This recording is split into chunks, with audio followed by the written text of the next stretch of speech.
today we're going to read the last chapter, and it's chapter 7, Always Inventing. Tom was a man who never ran out of ideas. Although Tom was hard of hearing, he never lost his hearing completely. He didn't let it become a problem, even when his hearing got worse and as he got older. In fact, he said it was a good thing because he could ignore noise swirling around. He could concentrate on what was important to him.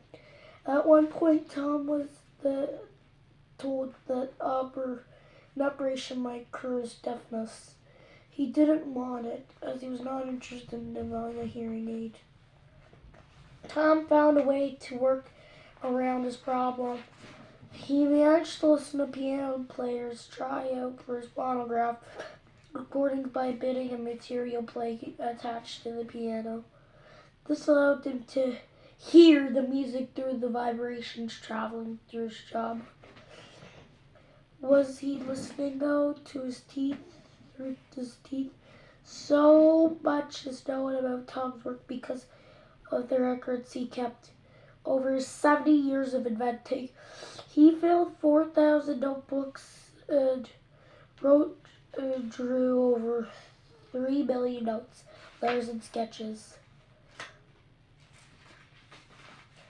Not all of Tom's ideas were success in 1891. He brought a mine in northwestern New Jersey. He wanted to find a way to produce low-grade iron ore by separating it from rock and sand. But after 10 years, he had to give up when rich deposits of high-grade iron ore was found in Minnesota. By this time, Tom had lost millions of dollars. Still, Tom's experience with mining led him to another businessman. He came up with a way to pour a cement house in just 6 hours. Using molds and machinery he developed in his mining business, his cement was used to build New York's Yankee Stadium and the Panama Canal. Now it was the turn of the century. Automobiles were about to burst on the scene. Tom was convinced that an electric car would be the best car for the future. He set out to make a battery to run on a car on electricity. He knew it would be cleaner than the gas that inventors were trying. But he had to make a battery that would store enough electricity to run a car for a very long time. It also had to be cheap enough to make. Henry Ford. Henry Ford was the first to make a car cheap enough for most Americans to buy. In 1908, his most popular car, the Model T, cost $500, and he had more orders than he could fill within 2 years. Ford came up with his assembly line. Workers assembled on or put together each car. Each man worked on one part only. As the car traveled along a moving belt, workers on either side added the next parts needed. At the end of the line, a complete Model T was driven off, ready for a customer. Ford made Model Ts for 19 years. He sold it over 15.5 million of them in America. Tom finally came up with a good storage battery, but he was too late for cars. By 1903, Henry Ford was selling his gasoline-powered Model A to customers. Tom's storage battery became very useful, even though it didn't power cars like Ford's. The Navy used it to light ships and the powered torpedoes. The railroad lit cars and signal lights with it.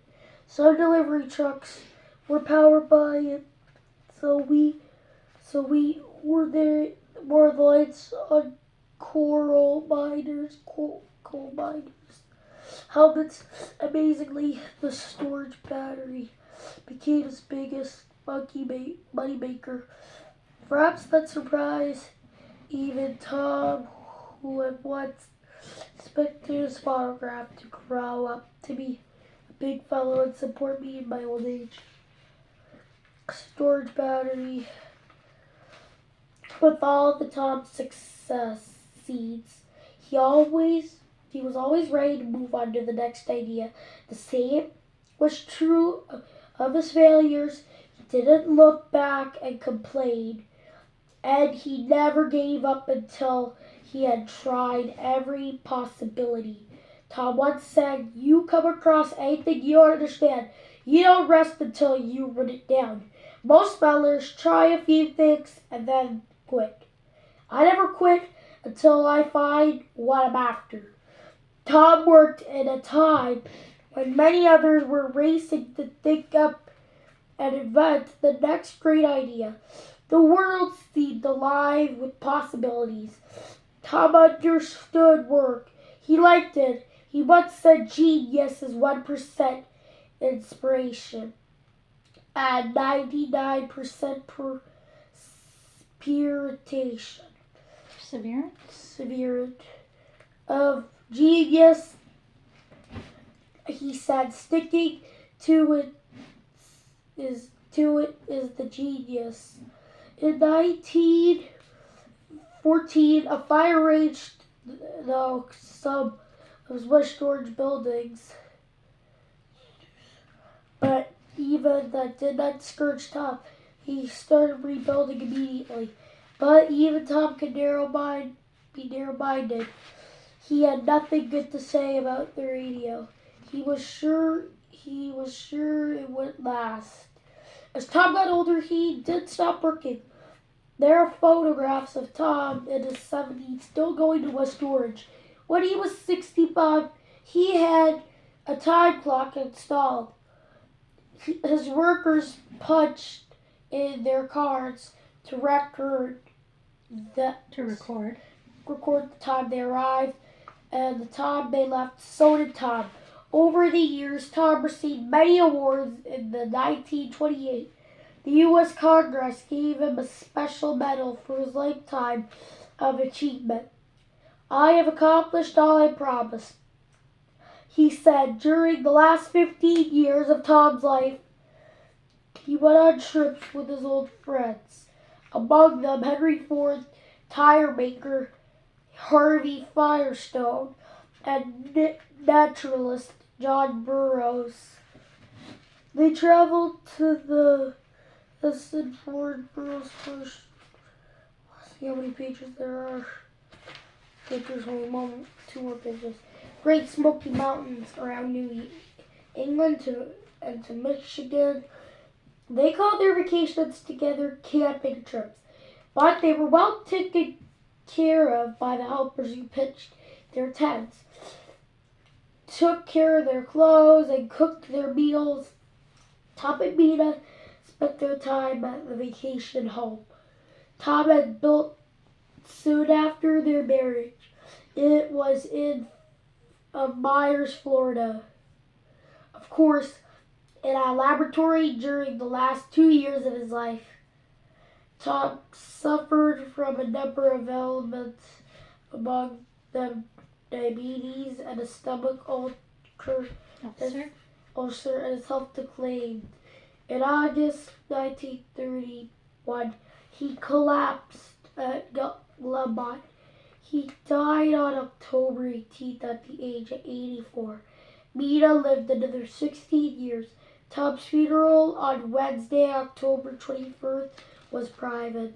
But that evening, at the request of President Herbert Hoover, Americans turned off their lights at 10 in the evening. For 1 minute, all the United States there was darkness in honor Thomas Alva Edison, the man who lived the world. Well, that's super sad. But anyway, that's the end of the book. It did have a sad ending, I'm sure. So if you're pretty young, please don't watch this video. Anyway, I have another thing to say. I'm not going to be able to do my book review tomorrow as I have hockey tomorrow. And we're doing something at the school tomorrow after hockey, so it's going to be a long evening for me, so I'm not going to do it tomorrow, alright? But the next book will probably be on Monday. I'm going to say it's probably going to be Captain 5 as it just came out and we haven't read it yet. Alright? This is Owen signing off.